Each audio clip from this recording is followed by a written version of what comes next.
Perserikatan Bangsa-Bangsa menyebut kesetaraan perempuan di dunia masih tertinggal jauh, meski sudah masuk salah satu dari 17 butir tujuan pembangunan berkelanjutan yang berakhir pada 2030 mendatang. Pernahkah kalian membayangkan rasanya menjadi seorang perempuan yang tidak pernah bisa menentukan kapan ia harus periksa ke bidan karena ia harus meminta izin kepada suaminya?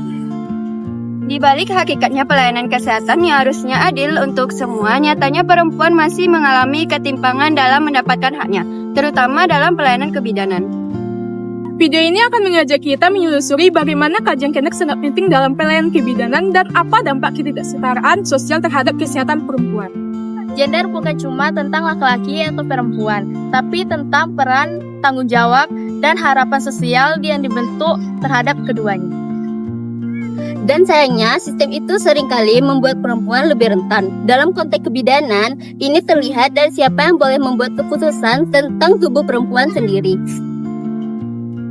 Bayangkan, masih banyak perempuan di luar sana yang tidak bisa memilih tempat bersalin karena ditentukan oleh keluarga. Ini bukan hanya masalah hak, tetapi juga keselamatan jiwa. Baiklah, lanjut ke materi kedua tentang kajian gender versus seks. Apakah kalian tahu tentang gender itu apa?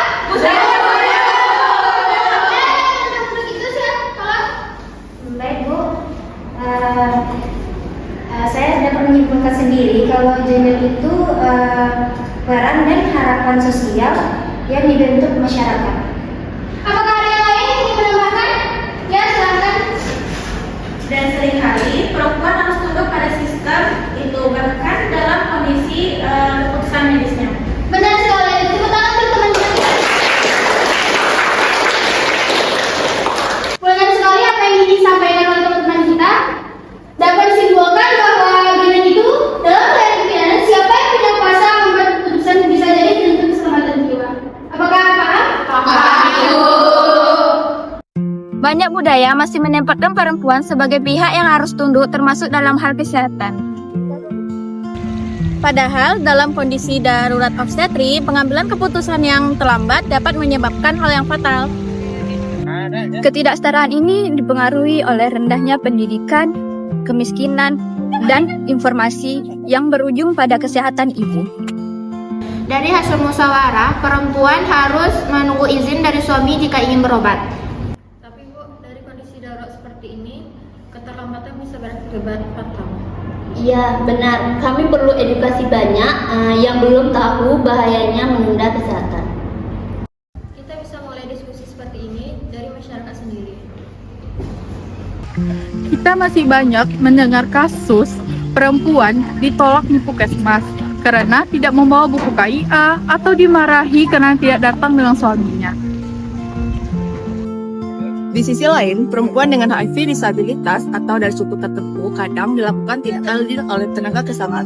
Oleh karena itu, stigma itu nyata. Ini semua menunjukkan bahwa pelayanan kesehatan belum sepenuhnya responsif gender.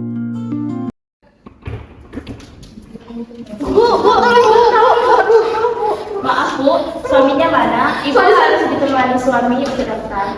Suami saya kerja perawat Bu, tolong Bu. Perut saya sakit Bu. Sudah jangan panik Bu, mari kita periksa dulu ya. Baik Bu. Akibat dari ketidaksetaraan ini nyata, angka kematian ibu tetap tinggi karena akses layanan yang terlambat atau keterbatasan akses yang masih rendah.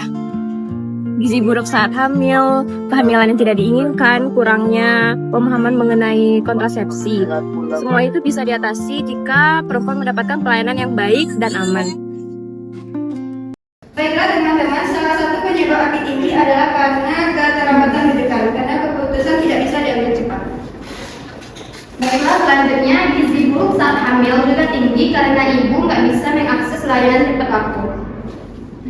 Ya, tepat sekali presentasi kalian. Apakah ada yang ingin menyimpulkan materi dari kelompok ini? Bidan juga punya peran penting sebagai advokat hak perempuan. Kita bukan hanya penyedia layanan, tetapi pendamping, pendengar, dan pembela. Pelayanan kebidanan itu harus responsif gender. Itu artinya, perempuan harus dilibatkan dalam pengambilan keputusan, dihargai suaranya, dan tidak boleh dihakimi latar belakangnya. Dan tentu saja, semua itu harus dimulai dari komunikasi yang empatik serta layanan lingkungan yang aman secara fisik dan psikologis. Bu, semua tentang tubuh ibu harus ibu pahami. Saya akan jelaskan opsinya. Tapi kata mertua saya harus nurut aja. Tugas saya bukan hanya memberikan layanan, tapi juga memastikan ibu punya hak untuk memilih dan didengar. Pemerintah sudah mendorong pengurusamaan gender di setiap sektor, termasuk kesehatan. Tapi, di lapangan masih tetap harus kita kawal. Sebagai mahasiswa kebidanan, kita bisa mulai dari hal kecil seperti bersikap adil, menghargai cerita pasien, dan tidak menyepelekan keluhan mereka. Nat, ayo kita bikin video tentang edukasi hak perempuan. Iya, biar semua orang tahu bahwa pelayanan kesehatan itu harus adil, bukan berdasarkan status sosial. Oke. Kajian gender bukan tentang teori. Ini tentang keadilan, kemanusiaan, dan tentang masa depan seluruh perempuan Indonesia. Jadi, anak-anak semua, kajian kita ini bukan hanya sekedar teori.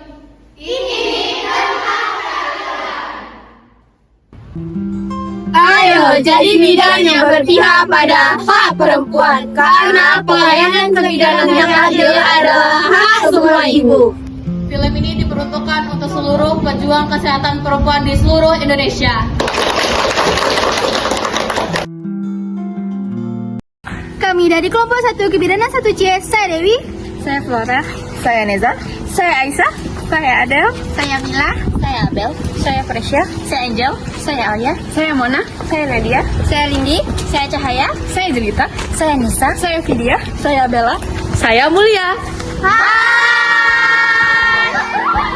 Kami dari kelompok 1 mengucapkan terima kasih telah menonton video edukasi kami.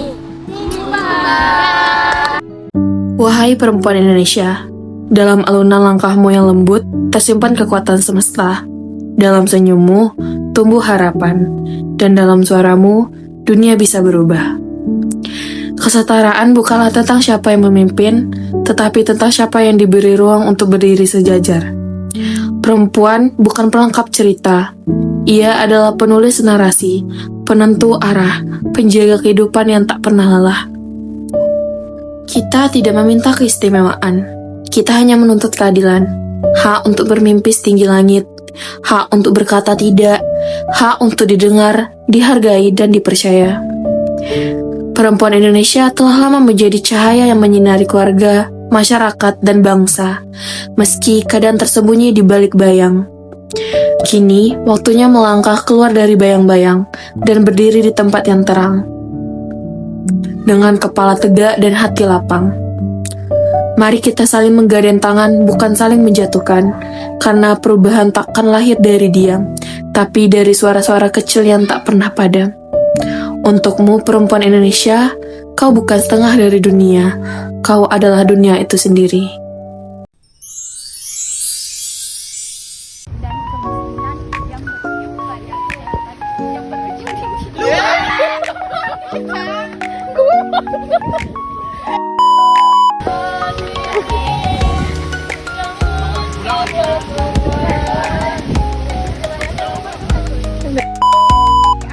kami edukasi hari ini.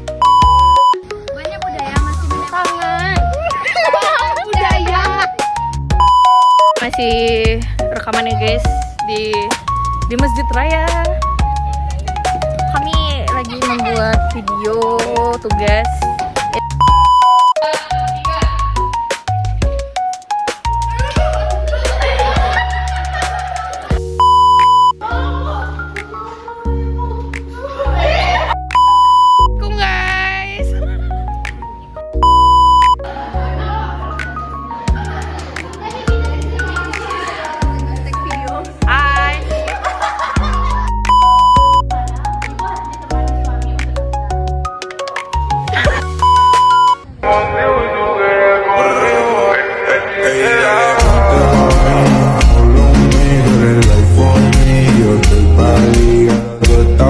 Mamá me tuvimos en los calles de abrimos